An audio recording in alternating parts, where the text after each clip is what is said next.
Hi friends, welcome to my channel. ನಿನ್ನ ಜೊತೆ ನನ್ನ ಕತೆ ಧಾರಾವಾಹಿಯಲ್ಲಿ ನಾಳಿನ ಸಂಚಿಕೆಯಲ್ಲಿ ಏನೆಲ್ಲ ಆಗುತ್ತೆ ಅಂತ ಹೇಳಿ ಪೂರ್ತಿಯಾಗಿ ನೋಡ್ಕೊಂಡು ಬರೋಣ. ಅದಕ್ಕೂ ಮುಂಚೆ ಯಾರೆಲ್ಲ ನಮ್ಮ ಚಾನಲ್ಗೆ ಸಬ್ಸ್ಕ್ರೈಬ್ ಮಾಡದೆ ನೋಡ್ತಾ ಇದ್ದೀರಾ, ದಯವಿಟ್ಟು ಸಬ್ಸ್ಕ್ರೈಬ್ ಮಾಡ್ಕೊಳ್ಳಿ.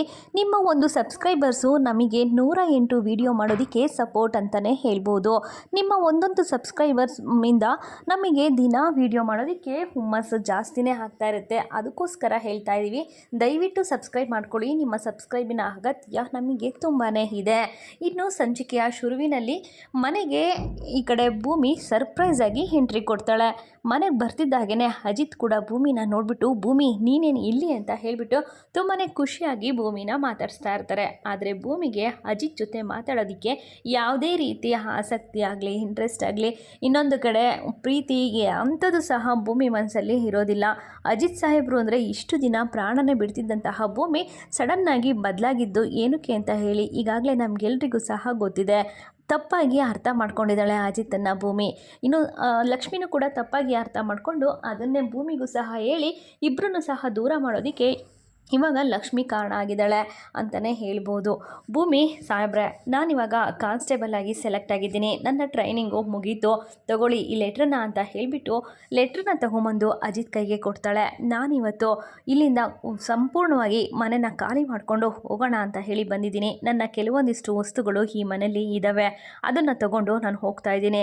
ನನ್ನ ಡ್ಯೂಟಿನೂ ಕೂಡ ಈಗಾಗಲೇ ಬಳ್ಳಾರಿಲಿ ಅಂತ ಹೇಳಿ ಫಿಕ್ಸ್ ಆಗಿದೆ. ನಾನಿವಾಗ ಕಾನ್ಸ್ಟೇಬಲ್ ಆಗಿ ಕೆಲಸ ಮಾಡೋದಕ್ಕೆ ರೆಡಿ ಆಗಿದ್ದೀನಿ ಸಾಹೇಬ್ರೆ, ನಾನಿವಾಗ ಇಲ್ಲಿಂದ ಹೋಗ್ತಾ ಇದ್ದೀನಿ ಅಂತ ಹೇಳಿಬಿಟ್ಟು ಈ ಭೂಮಿ ಕಂಡೀಷನ್ ಆಗಿ ಹೇಳ್ತಾ ಇರ್ತಾಳೆ. ಈ ಮಾತನ್ನು ಕೇಳಿಸ್ಕೊಂಡಂತಹ ಅಜಿತ್ಗೆ ಒಂದು ಕ್ಷಣ ಹಾಗೆ ಅವನ ಎದೆ ಹೊಡೆದು ಚೂರಾಗ್ತಾ ಇರುತ್ತೆ.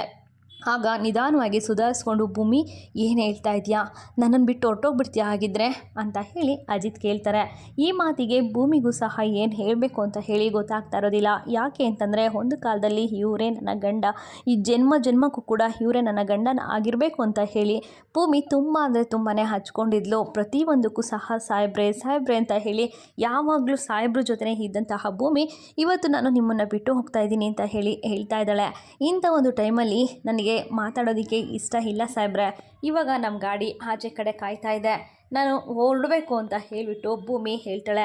ಇನ್ನು ರೂಮ್ ಕಡೆ ಹೋಗೋದಕ್ಕೆ ಅಂತ ಹೇಳಿ ಹೋಗ್ತಿದ್ದ ಹಾಗೆಯೇ ಸಂಗೀತನೂ ಕೂಡ ಅಲ್ಲಿಗೆ ಅಡ್ಡ ಬರ್ತಾರೆ. ಸಂಗೀತನಿಗೆ ಇವ್ರ ಮಧ್ಯೆ ಏನೋ ಸರಿ ಇಲ್ಲ ಅಂತ ಹೇಳಿ ಇಷ್ಟು ದಿನ ಅನುಮಾನ ಇತ್ತು. ಆದರೆ ಇವತ್ತು ಇವರಿಬ್ಬರು ಮಾತಾಡಿದ್ದನ್ನು ಕೇಳಿಸ್ಕೊಂಡು ಇಬ್ಬರಿಗೂ ಏನು ಹೇಳಬೇಕು ಅಂತ ಹೇಳಿ ಗೊತ್ತಾಗ್ತಾನೆ ಸಂಗೀತ ತುಂಬಾ ಶಾಕಲ್ಲಿ ನಿಂತ್ಕೊಂಡಿರ್ತಾರೆ.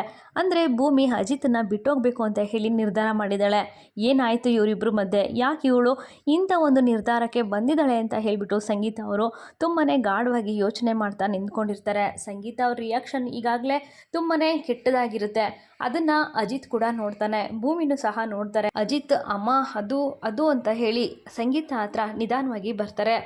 ಸಂಗೀತ ಅವರು ಕೈಯನ್ನು ಅಡ್ಡ ತರ್ತಾರೆ. ನನ್ನ ಹತ್ರ ಬರಬೇಡ, ಮಾತಾಡಬೇಡ ಅಂತ ಹೇಳಿ ಅಜಿತ್ಗೆ ಹೇಳ್ತಾ ಇರ್ತಾರೆ. ಇನ್ನು ಸಂಗೀತ ಅವರು ಕೂಡ ಎಷ್ಟು ಕೋಪದಲ್ಲಿರ್ತಾರೆ ಅಂತಂದರೆ, ನನ್ನ ಮಗ ಇಷ್ಟು ದಿವಸ ನನಗೆ ಸುಳ್ಳು ಹೇಳಿ ಮೋಸ ಮಾಡಿದ್ದಾನೆ ಅಂತ ಹೇಳಿಬಿಟ್ಟು ಸಂಗೀತ ಅವ್ರಿಗೆ ತುಂಬಾ ಕೋಪ ಬರ್ತಾ ಇರುತ್ತೆ. ಇನ್ನೊಂದು ಕಡೆ ಭೂಮಿನೂ ಕೂಡ ಅಷ್ಟೇ ಭಯದಲ್ಲಿ ನಿಂತ್ಕೊಂಡಿರ್ತಾಳೆ. ಅತ್ತೆ ಯಾವಾಗಲೂ ಕೂಡ ನನ್ನನ್ನು ನಂಬ್ತಾ ಇದ್ರು, ನಾನು ಅಂದರೆ ಅತ್ತೆಗೆ ತುಂಬಾ ಇಷ್ಟ.